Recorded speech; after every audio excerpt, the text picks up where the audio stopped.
Good morning. I wanted to have the opportunity to do some devotional time with you guys. We have not been able to recreate that aspect of our class since we have begun remote learning. So I thought that I would make a few video recordings that you could watch at your convenience to somewhat simulate that time that we would have spent together. Juniors, we have been working through some of the questions and the answers in Genesis books. Unfortunately, I don't have those with me. We were using Micah's books. So I'm going to take some time and read you a few story books during our devotional time. Story time with Mrs. Miller is what I sometimes call it. And these are Max Lucado books.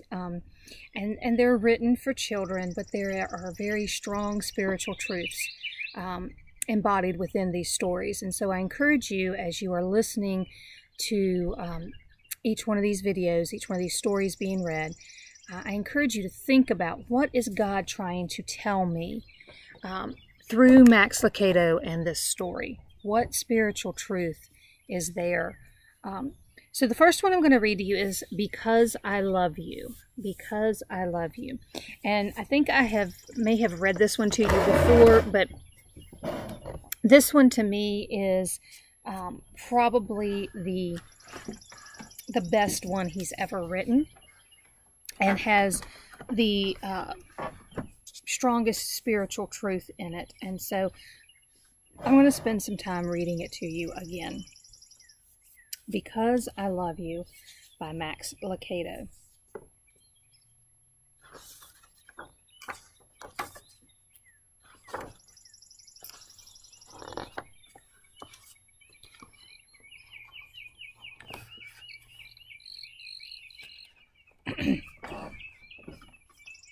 Long ago, in a land far away and unlike any you have ever seen, there lived a wise man named Shaddai. Shaddai was a large man with a tender heart. He had a bright blue eyes and a long, thick beard. When he laughed, which is something he did often, his cheeks would lift until his eyes became half moons of joy. When he sang, which is something else he did often, everything stopped to listen. Tall aspens would bend, squirrels, butterflies, and birds would pause. Even the children would turn when they heard his voice, and well they should. It was for him that he sang. It's for them that he sang.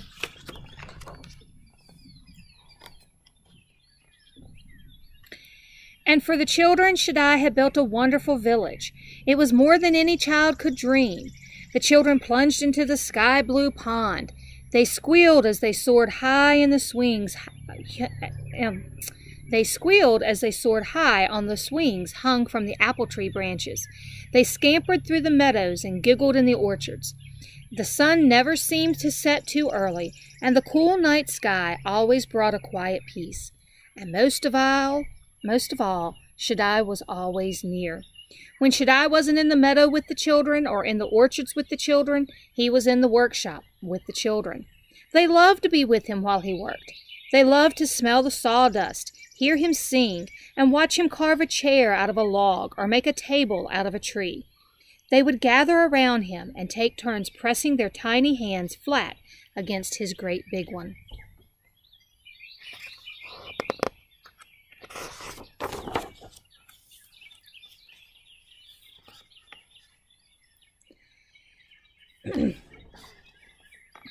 Every night he would gather the children on the grassy meadow and tell them stories. Fascinated, the children would listen as long as Shaddai or their weary eyes allowed. The children loved Shaddai, and Shaddai loved the children. He knew each one by name, and he knew everything about them. He knew Lucy's love of birds. He knew Roland's fear of darkness. He knew Daphne was friendly and Spencer was shy. He knew Paladin was curious. When one of them called his name, he dropped whatever he was doing and turned. His giant heart had 100 strings, each held by a different child, and Shaddai loved each one the same. That's why he built the wall.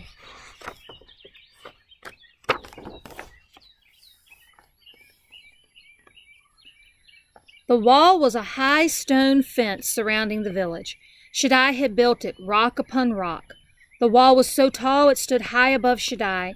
Even if he stretched his arms as high as he could, he still couldn't touch the top of the wall. He spent days building it, and as he built, he did not sing. A deadly forest stood outside the village.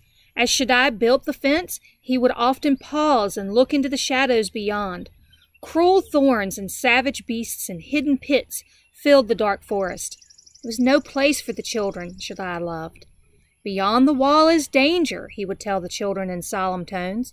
You were made for my village, not for the terrible land beyond. Stay with me. It's safe here.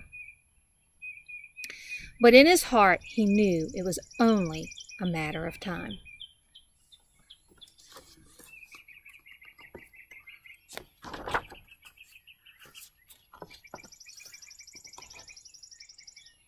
The day he placed the final stone on the wall, he returned to his shop, took a long aspen branch, sat down at his bench, and carved a staff. Shaddai stood the staff in a corner. I'll be ready, he told himself. Some time later, a boy ran into Shaddai's workshop.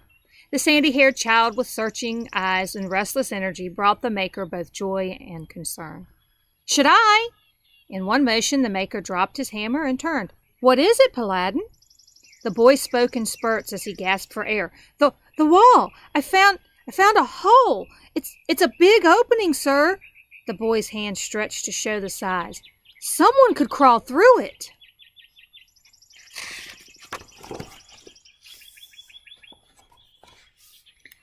Shaddai pulled us over a stool and sat down. I knew it would be you, Paladin, my child. Tell me, how did you find it? I was walking along the wall searching for holes. Paladin paused, surprised that Shaddai knew. Yes, I was looking for holes. So you could see out into the forest? I was curious, Shaddai. I wanted to know why you won't let us go out there. Why is it so bad? Shaddai motioned for the boy to come to him. When Paladin came near, the maker cupped the small face in his hands and lifted it so the boy would look directly into his eyes. The urgency of the look caused Paladin's stomach to feel empty.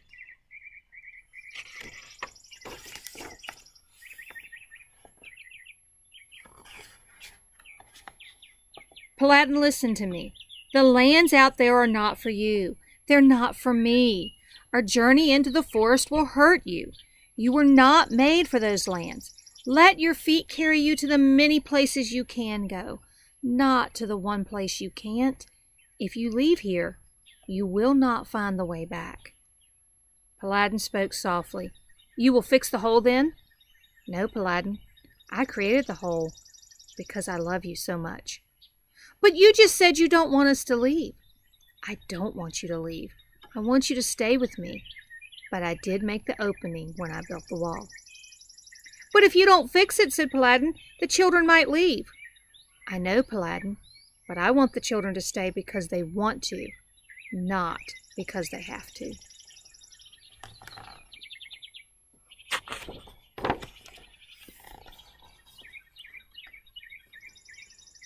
Paladin didn't understand.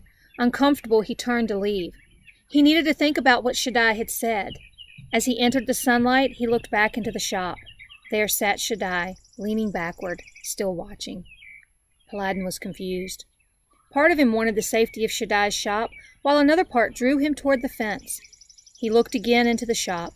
Shaddai was standing now, not moving, but standing. His large hand stretched out to the boy. Paladin turned quickly away as if he hadn't seen. He walked as fast as he could, aimlessly at first, then purposefully toward the fence. I won't get too near, he said to himself. I'll just peek out. Questions came as quickly as his steps. Why do I want to do what Shaddai doesn't want me to do? Why am I so curious? Is it so wrong to want to see beyond the fence?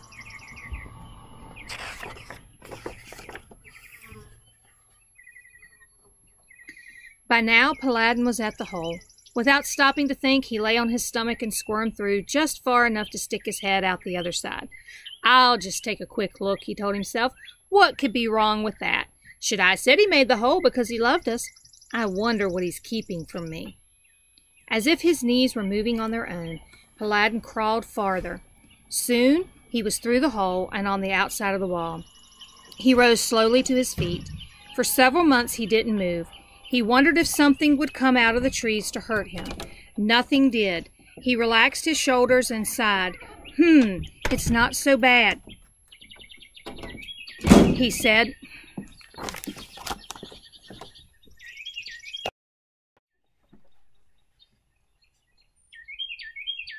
For several moments he didn't move. He wondered if something would come out of the trees to hurt him. Nothing did. He relaxed his shoulders and sighed. It's not so bad, he said aloud. It's nice out here. What was Shaddai worried about?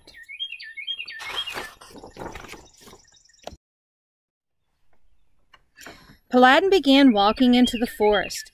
Twigs snapped beneath his bare feet. Sweet flowers scented the air. I don't see any scary creatures, he thought. The trees were so thick he could barely see the sky. Just a few steps into the woods, he said aloud, to see what it's like. After a dozen more steps, he stopped. He liked the wilderness. Nothing to fear here. For the first time in his young life, he believed that Shaddai was wrong. Just wait until I tell the others. And he turned to go back through the hole.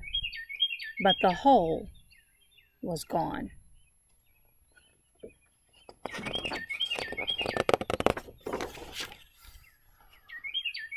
He stopped and stared. He saw only a solid wall. Paladin ran to the wall. Was this the spot where he'd crawled through, or was it somewhere else? He couldn't remember. He ran a dozen steps one way, and then a dozen steps the other. Nothing. Suddenly, he heard a strange sound in the woods behind him. He swung around, but he saw nothing. Paladin looked into the forest. Now it no longer seemed friendly. It was dark and threatening, as if it were about to destroy him. Desperately, Paladin searched the wall. He couldn't climb over. He couldn't break through. There was no way home. If you leave here, you will not find the way back. Shaddai's words rang in his mind.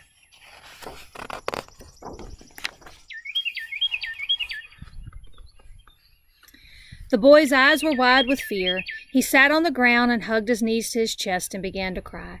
As Paladin huddled there lonely and afraid, he remembered something else Shaddai had often said. I love you so much. Does he love me enough to come and find me? Wondered the boy. Will he hear me if I call to him? Shaddai! Shaddai! I'm so sorry I didn't listen to you. Please, come help me. Paladin's plea had been heard by the one who loved him, even before it was spoken. For as the boy left Shaddai's workshop, the Maker had watched him as long as he could. When Paladin was out of sight, Shaddai turned, not to take up his work, but to remove his apron. He hung his tools on the wall. Then he reached into the corner and took the staff, the one he'd carved after he finished the wall.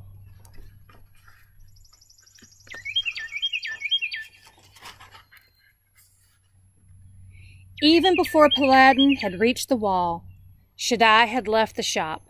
Even before Paladin had asked for help, Shaddai was on the way to give it. Even before the hole in the wall had closed, Shaddai had opened another. His strong hands pulled away the rocks until he could see into the forest. With his staff at his side, Shaddai crawled through the hole. He left the village he'd made and sat out in search of his child.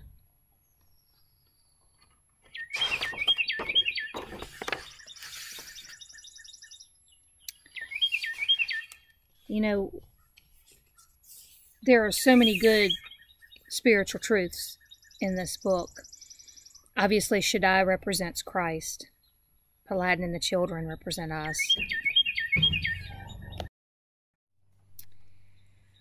The wall in this book represents the boundaries that God gives us, the rules, the commandments, the standards by which we're supposed to live.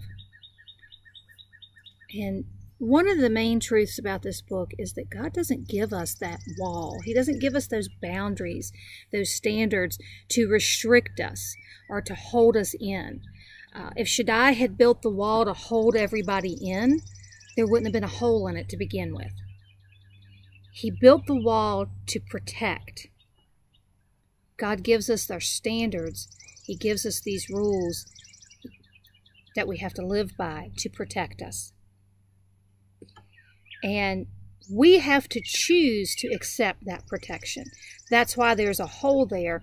It has to be our choice to live for God and live by His rules. And if we do, there's blessing upon blessing upon blessing. The children lived in a great paradise in this book, but they had to choose to stay there. The outside world doesn't hold those blessings. The outside world may look attractive from the beginning, and we may be curious about it, but doing things the world's way will always, always, always bring heartache and destruction, and it will always separate us from God. But even if we make that mistake, and we climb through that wall, and we throw off those protections that God has given us, He is always faithful to come looking for us, to try and show us the way back home. My prayer for you is that you will choose to live within the wall, that you will choose to understand that God's laws are to protect us, not to restrict us, and that obedience is a choice.